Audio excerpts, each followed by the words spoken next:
Welcome to the Department of Planning, Lands and Heritage webinar showing how to lodge a Regulation 710 application. My name is Aidan Ash and I'd like to pay my respects and acknowledge the Whadjuk Noongar Nation on whose land I'm recording this webinar on. So a user would come to the portal and they'd create a sign-in and a login. Or if they have an existing sign-in, they go straight into their portal profile.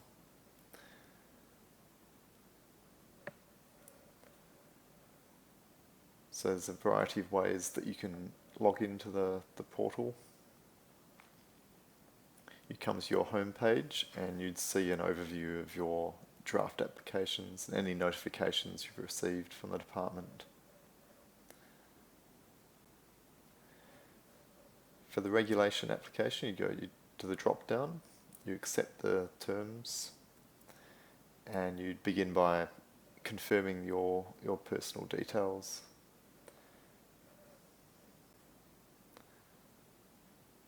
You'd provide an alternative contact name for your application, and you'd fill those details in.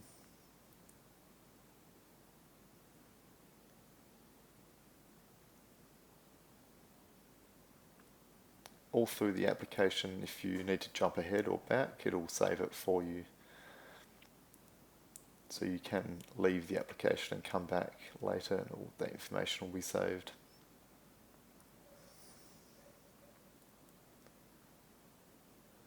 You describe the proposed activity.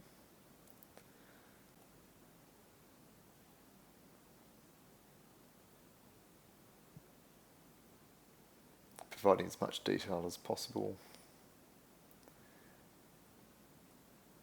If you need to bring equipment, machinery onto the site, you need to apply for Regulation 7 as well. The proposed start date.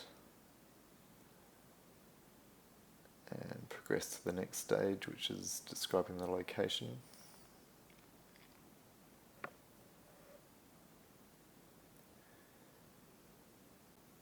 Similar to other functions of Acknowledge, the mapping system, the map browser is used in the app. So you'd need to establish where your activity is going to occur, and you can search an address or some coordinates to locate yourself on the map.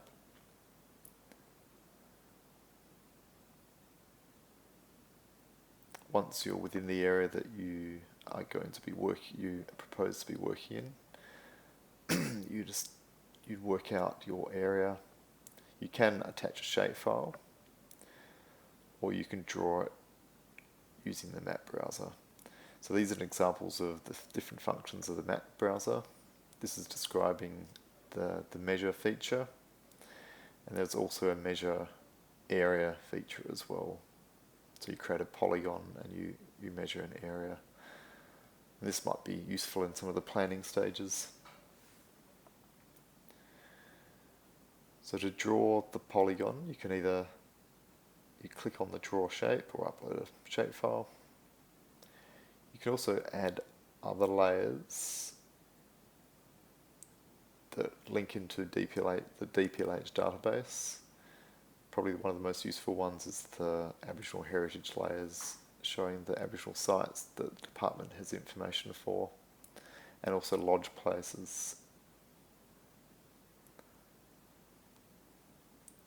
So you draw an area of where you are going to apply for. If you make an error, you can delete that and redraw it.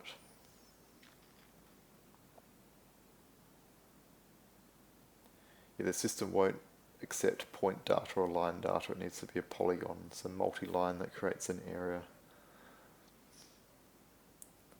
So once you've finished that, you need to list the intersecting Aboriginal heritage places or sites. So you can use that using a lookup. If you've just submitted information about an Aboriginal heritage place, you can submit that ID because if you've just submitted the submission, it won't be in the system yet. You'll use the reference number that you've received. And that way, when the application comes to the department, we can link it with that submission.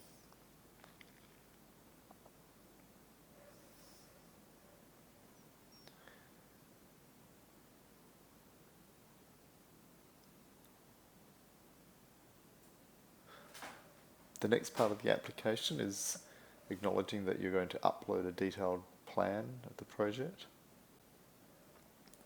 The next section is about the impacts and mitigation. So mitigation to the potential damage to the Aboriginal site.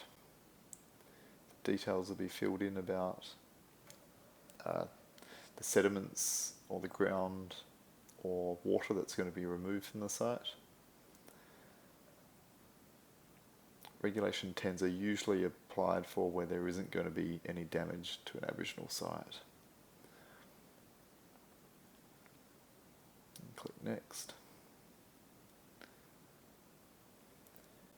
In this section, details of the consultation with the native title party or Aboriginal people consulted will be filled in.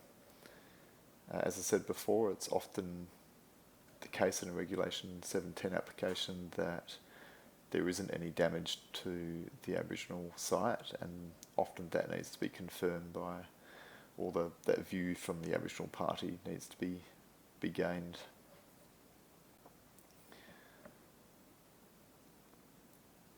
So the details of how the information, or who the information was received by, which organisation you received the information from, the comment about the proposed works,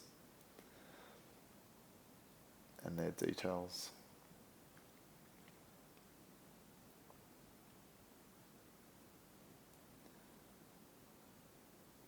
Regulation 7s and 10s can also be used in emergency situations where there's a risk of to property or to life.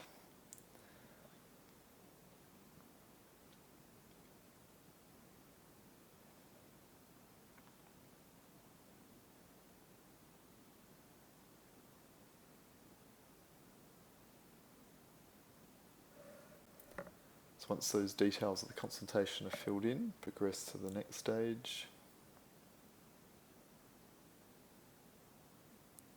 And any supporting documents will be added here, so the detailed project plan would be added. If there's correspondence from an Aboriginal organisation or a native title party, those details will be uploaded. And then a summary of the information of the application is accessible to review. And as I said before, you can save that application and exit out of it and come in another time to complete it.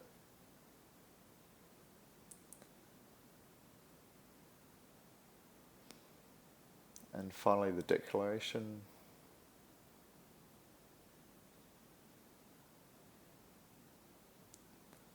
So fill in the required details. The Regulation 7 and 10 is usually signed by the registrar, so it's not normally considered by the committee.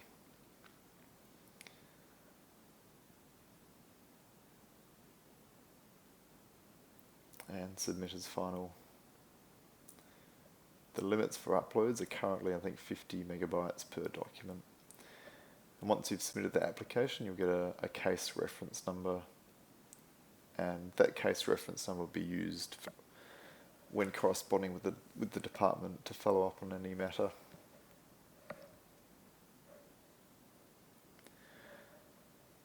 So thank you very much. If you've got any questions, please let us know.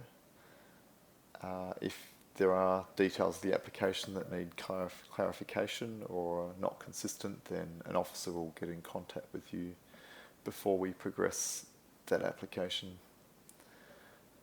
Thank you very much, and I hope this session was informative.